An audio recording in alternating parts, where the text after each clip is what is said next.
कबूतर और चींटी की कहानी and and the Dove story in Hindi. नदी के किनारे एक बहुत ही अच्छा फल का पेड़ था।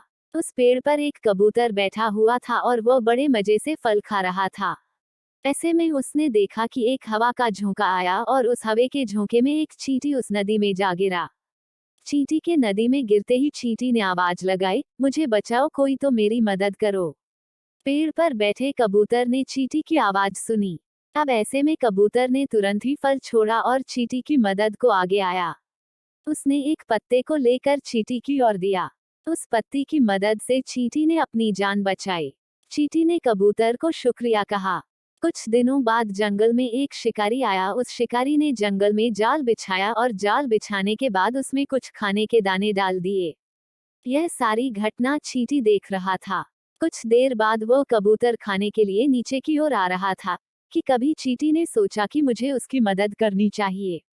तो फिर उस चीज में जाकर छुपे हुए शिकारी के पैर को जोर से काटा, जिससे शिकारी की चीख निकल गई। शिकारी की उस चीज को सुनकर कबूतर चौकन्ना हो गया और इस जाल में फंसने से बच गया। इस तरह से चींटी ने उस कबूतर की जान बचाई। जो जैसा करता है उसे वैसा ही फल मिलता है। कहानी में पहले चींटी मुसीबत में था तो कबूतर ने उसकी जान बचाई, उसी तरह से चींटी ने भी कबूतर की जान बचाई। इसीलिए हमें भी दूसरों की मदद करनी चाहिए और किसी भी मुसीबत में पड़े हुए इंसान को सहायता देकर उसे मुसीबत से बाहर निकालना चाहिए।